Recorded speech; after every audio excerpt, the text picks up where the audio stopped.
231 ಒಬ್ಬ top quality team bottom of the table ಇರೋವಂಥವ್ರ ಮೇಲೆ 231 ಹೊಡೆಸ್ಕೊಂಡಾಗ್ಲೇ ನಮಗೆ ನೆಗೆಟಿವ್ ಆಗಿ ಸೌಂಡ್ ಆಯಿತು. ಇದು ಯಾಕೋ ಮ್ಯಾಚ್ ಇದು ಪಕ್ಕ ಕಷ್ಟಕರವಾಗಿ ಕಾಣಿಸ್ತೈತೆ. ಚೇಸ್ ನಮ್ದು ಏನೇ ಬ್ಯಾಟಿಂಗ್ ಇರ್ಬೋದು, ಬಟ್ ಆದರೂ ಕಷ್ಟಕರವಾಗಿ ಕಾಣಿಸ್ತೈತೆ ಅಂತ ಅನ್ನಿಸ್ತು. ಏನು SRH ಅವ್ರದಿನ ಅಂಥ ಕ್ವಾಲಿಟಿ ಬೌಲಿಂಗ್ ಯೂನಿಟ್ ಏನಿಲ್ಲ, ಬಟ್ ಆದರೂ ಎನಿಥಿಂಗ್ ಅಬೌಟ್ 200 ಅಂದರೆ ಕಷ್ಟಕರವಾಗಿ ಇದ್ದೇ ಇರುತ್ತೆ ಯಾವುದೇ ವೆನ್ಯೂ ಆದ್ರೂ ಕೂಡ. ಸೊ ಇವತ್ತು ನಾವು ಬೌಲಿಂಗಲ್ಲಿ ಒಂಥರ ಸೋತ್ವಿ ಅಂತ ಹೇಳ್ಬೇಕು ಮಗ. ಸರಿಯಾಗಿ ಇಕ್ಕಿಸ್ಕೊಂಡು ನಾಯ್ಡಿ PD ವಾಂಚಿಸ್ಕೊಂಡ್ಬಿಟ್ಟು ಇವತ್ತು SRH ಅವರು ಈ ಪಾರ್ಟಿ ಈ ರೇಂಜ್ಗೆಲ್ಲ ಹೊಡಿತಾರೆ ಅಂತ ಅನ್ಕೊಂಡ್ರಲ್ಲ, ಎಕ್ಸ್ಪೆಕ್ಟೇಷನ್ ಇರಲಿಲ್ಲ. RCB ಮೇಲೆ ಹೊಡಿತಾರೆ ಅಂತ. ಲಾಸ್ಟ್ ಮ್ಯಾಚ್ ಏನೋ ಹೊಡೆದು ಗೆದ್ದಿರ್ಬೋದು ಇವರು LSC ಮೇಲೆ, ಬಟ್ RCB ಮೇಲೆ ಹೊಡಿತಾರೆ. RCB ಕ್ವಾಲಿಟಿ ಬೌಲಿಂಗ್ನ ತೋರಿಸಿದ್ರೆ ಈ ವರ್ಷ ಈ ರೇಂಜಿಗೆಲ್ಲ ತತ್ಕೋಸ್ಕೊಂತಾರೆ ಅಂತ ಅನ್ಕೊಂಡಿರಲ್ಲ. ಸೊ ಇವತ್ತು ಸ್ವಲ್ಪ ಬೌಲಿಂಗಲ್ಲಿ ನಾವು ಡಮ್ಮಿ ಆಗಿದ್ದರಿಂದ 50 ರನ್ನೆಲ್ಲ ಇಕ್ಕಿಸ್ಕೊಂಡ್ಬಿಟ್ರು. ಲೊಂಗಿ ಹಿಂಗಿಡಿ ಅವ್ರ ಮೇಲೆ ಎಕ್ಸ್ಪೆಕ್ಟೇಷನ್ ಜಾಸ್ತಿ ಇದ್ದಿದ್ದಲ್ಲಿ. ರೊಮ್ಯಾರಿಯೋ ಶೆಫರ್ಡ್ 2 ಓವರ್ ಹಾಕಿದ ಅವರೇ ಸ್ವಲ್ಪ ಪರವಾಗಿಲ್ಲ ಬೌಲಿಂಗ್ ನೋಡೋಕೆ ಹೋದ್ರು. ಯಾಶು ಇಕ್ಕಿಸ್ಕೊಂಡ್ರು, ಕುರ್ನಾಲು ಇಕ್ಕಿಸ್ಕೊಂಡ್ರು, ಯಾರು ಇಕ್ಕಿಸ್ಕೊಂಡಿಲ್ಲ ಎಲ್ಲರೂ ಇಕ್ಕಿಸ್ಕೊಂಡ್ರು ಅಂತ ರಾಮ ಹಾಕ್ಸಿದ್ರು ಇವತ್ತು ಮ್ಯಾಚ್ನ. 231 ರನ್ನು ಚೇಸ್ ಮಾಡೋಕೆ ಆಗುತ್ತಾ ಅಂತ ಕೇಳಿದ್ರೆ ಆಗುತ್ತೆ, ಬಟ್ ಕನ್ವರ್ಟ್ ಮಾಡೋಕ್ಕಾಗಲಿಲ್ಲ. ಚೆನ್ನಾಗೇ ಇತ್ತು ರನ್ ಚೇಸ್. ಹಂಗೆ ನೋಡೋಕೆ ಹೋಗ್ತಾರೆ ನಮ್ಮದು ಸ್ಟಾರ್ಟಿಂಗ್ ಒಂದು 15ನೇ ಓವರ್ಗೂ ಒಂದು ಗೇಮ್ ಕಂಟ್ರೋಲ್ ಇತ್ತು ಗುರು. ಆಫ್ಟರ್ ದಟ್ 15ನೇ ಓವರು ನಿತೀಶ್ ಕುಮಾರ್ ರೆಡ್ಡಿ 4 ರನ್ ಕೊಡ್ತಾರೆ 15ನೇ ಓವರು. ಸೊ ಅದಾದ್ಮೇಲೆ ಗೇಮೆಲ್ಲ ಚೇಂಜ್ ಆಗೋಗ್ಬಿಡುತ್ತೆ, ಪ್ರೆಷರ್ ಆ್ಯಡ್ ಆನ್ ಆಗುತ್ತೆ. ಪಟ ಪಟ ಪಟ ಪಟ ಪಟ ಲಾಸ್ಟ್ 5 ಓವರ್ ಪಟ ಉದ್ರುಕೊಂಡು ಹೊರಟೋಗ್ಬಿಟ್ರು. ಫುಲ್ಲು ವಿಕೆಟ್ಸ್ಗಳ ಸುರಿಮಳೆ SRH ಅವ್ರಿಗೆ. ಬರ್ರೋ ನಿಮ್ಗೊಂದು ವಿಕೆಟು, ನಮ್ಗೊಂದು ವಿಕೆಟು, ನಮ್ಗೊಂದು ವಿಕೆಟ್ ಅಂತ ಬಂದವರೆಲ್ಲ ವಿಕೆಟ್ ಎತ್ಕೊಂಡು ಹೋದ್ರು ಅಷ್ಟೇ, ಬೇರೇನೂ ಇಲ್ಲ. ಇವತ್ತಿನ ಮ್ಯಾಚಲ್ಲಿ ಟಾಸ್ ಗೆದ್ರು ನಮ್ಮ RCBನ ಜಿತೇಶ್ ಶರ್ಮಾಗೆ ಇವತ್ತು ಕ್ಯಾಪ್ಟನ್ಸಿನ ಕೊಟ್ಟಿದ್ದು ನೋಡಿ.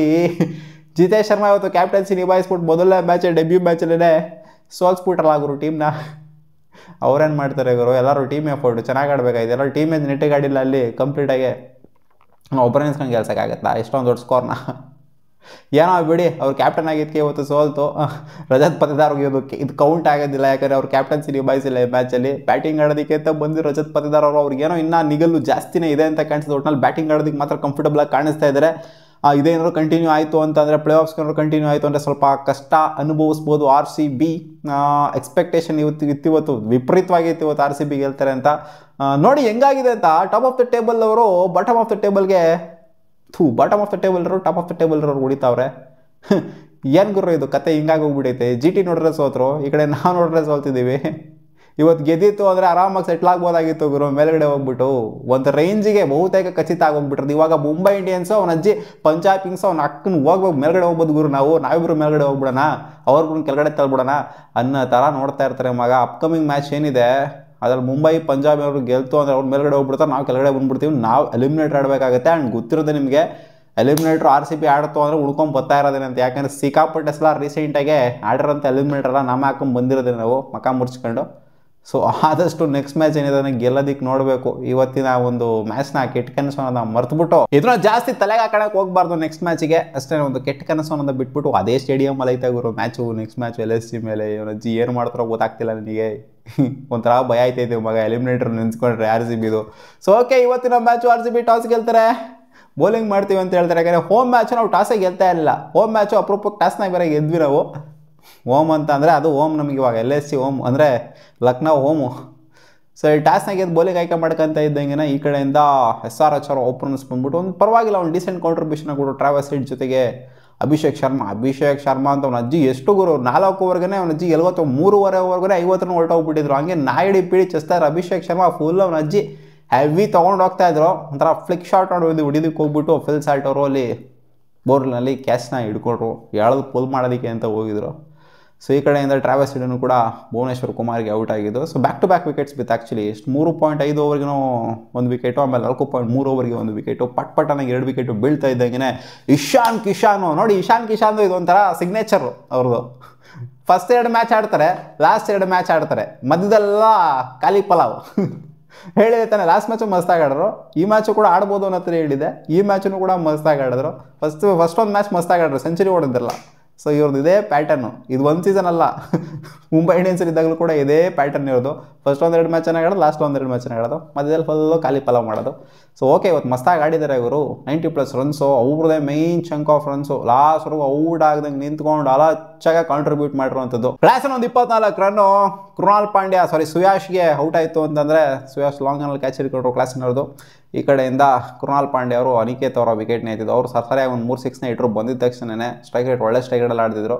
ಸೊ ಕೃಣಾಲ್ ಪಾಂಡ್ಯ ಅವರು ವಿಕೆಟ್ನ ಎತ್ತಿದ್ರು. ಒಟ್ಟಿನಲ್ಲಿ ವಿಕೆಟ್ಸ್ ಏನೋ ಎತ್ತಿದ್ದಾರೆ, ಬಟ್ ಎಲ್ಲ ಕಾಸ್ಟ್ಲಿ ಆಗಿದ್ದಾರೆ ಗುರು ನಮ್ಮ RCB ಬೌಲರ್ಸ್ಗಳು ಇವತ್ತು. ರೊಮ್ಯಾರಿಯೋ ಶೆಫರ್ಡ್ ಪರವಾಗಿಲ್ಲ, ಚೆನ್ನಾಗಿ ಬೌಲಿಂಗ್ ಮಾಡಿದ್ರು ಇವತ್ತು.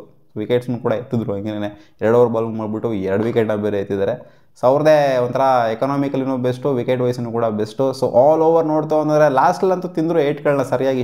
ಕಿಶಾನ್ ಕೈಲಿ ನಮ್ಮ RCB ಬೌಲಿಂಗ್ ಯೂನಿಟ್ ಇದೆ. ಡೆತ್ ಓವರ್ಸ್ಗಳು ಅಷ್ಟೇನಾಗಿ ಹೆವಿಯಾಗಿ ಇಂಪ್ಯಾಕ್ಟ್ ಮಾಡೋದಕ್ಕಾಗಲಿಲ್ಲ.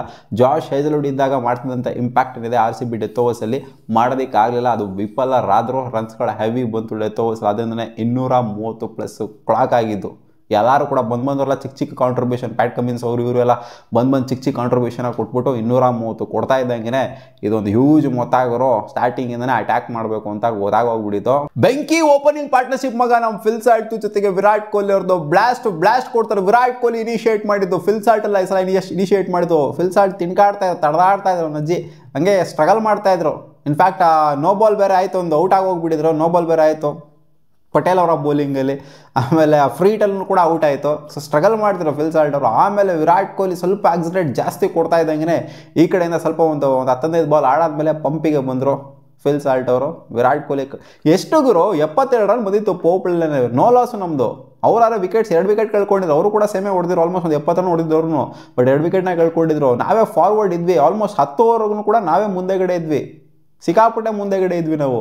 ಬಟ್ ಈ ಥರ ವಿಕೆಟ್ಸ್ನ ಕಳ್ಕೊಳ್ದಂಗೆ ಇದ್ರೂ ಕೂಡ ಟಕ ನಂಗೆ ಲೈನಿಗೆ ವಿಕೆಟ್ನ ಕಳ್ಕೊಂಡು ಸೋಲೋದಿದ್ದಿಲ್ಲ ಮಗ.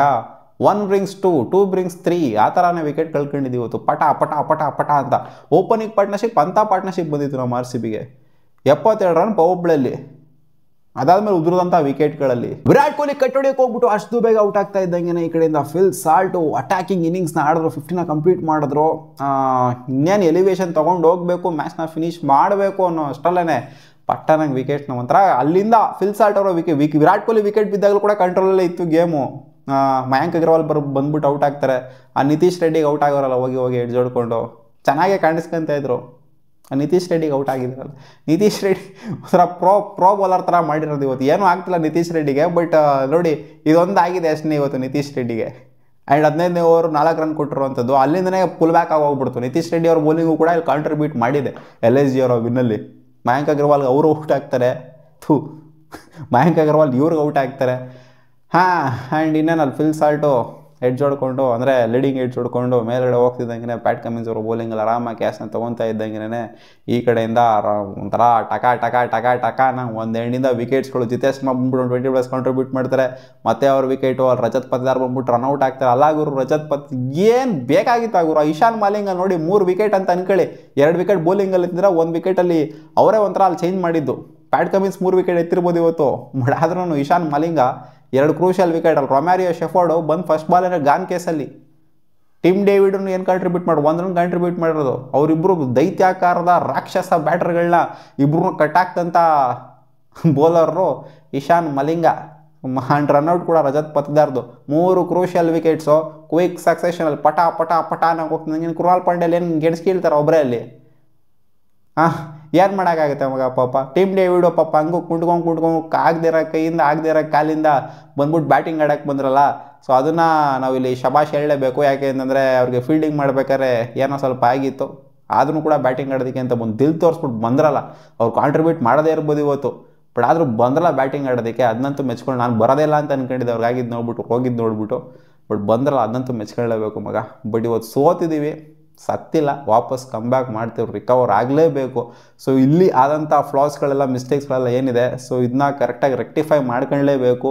ಯಾಕಂದರೆ ಮೊಮೆಂಟಮ್ ಶಿಫ್ಟ್ ಆಗಿದೆ ನಮ್ಮ RCBದು. ಒಂದು ದೊಡ್ಡ ಮೊಮೆಂಟಮ್ ಇತ್ತು, ಟೂರ್ನಮೆಂಟ್ ಮಧ್ಯದಲ್ಲಿ ನಿಂತಿದ್ದರಿಂದ ಆ ಮೊಮೆಂಟಮ್ ಖಂಡಿತ ಶಿಫ್ಟ್ ಆಗಿದೆ. ಸೊ ಈ ಥರ ನೆಕ್ಸ್ಟ್ ಮ್ಯಾಚ್ ಬಂತು ಅಂದರೆ ಖಂಡಿತ ನೆಕ್ಸ್ಟ್ ಮ್ಯಾಚ್ನು ಕೂಡ ಲಕ್ನೋ ಅವರು ಡಾಮಿನೇಟ್ ಮಾಡ್ತಾರೆ ಅಂತ ಅನ್ನಿಸ್ತು. ಯಾಕಂದರೆ ಲಕ್ನೋ ಅವ್ರು ಆಲ್ರೆಡಿ ಡಾಮಿನೇಟ್ ಮಾಡಿದ್ರೆ GT ಮೇಲೆ ನೋಡಿದ್ವಿ ನಾವು ಯಾವ ಥರ ಡಾಮಿನೇಟ್ ಮಾಡಿದ್ರು ಅಂತ. ಸೊ ನೋಡೋಣ ಅದೇನಾಗುತ್ತೆ ಅಂತ. ನಿಮ್ಗೆ ಅನ್ನಿಸ್ತು ಇವತ್ತಿನ ಮ್ಯಾಚ್ ನಾವು ಎಲ್ಲಿ ಸೋತ್ವಿ? ನನ್ನ ಪ್ರಕಾರ 230+ ಹೊಡೆಸ್ಕೊಂಡ್ವಲ್ಲ ನಾವು, ಅಲ್ಲೇ ಸೋತಿದ್ದು ನಾವು ಬೌಲಿಂಗಲ್ಲಿ. ಚೇಸಲ್ಲೂ ಕೂಡ ವಿಕೆಟ್ಸ್ನ ಪಟ ನಂಗೆ ಕಳ್ಕೊಂಡ್ವಲ್ಲ, ಲೈನಿಗೆ ಕಳ್ಕೊಂಡ್ವಲ್ಲ. ಓಪನಿಂಗ್ ಪಾರ್ಟ್ನರ್ಶಿಪ್ ಅಷ್ಟು ಸಖತ್ತಾಗಿ ಬಂದರೂ ಕೂಡ ಕಳ್ಕೊಂಡ್ವಲ್ಲ, ಅಲ್ಲೇ ಸೋತ್ವಿ ಮಗ. ಮತ್ತೆ ಸಿಗೋಣ ಮುಂದಿನ ವಿಡಿಯೋದಲ್ಲಿ ಗಾಯ್ಸ್.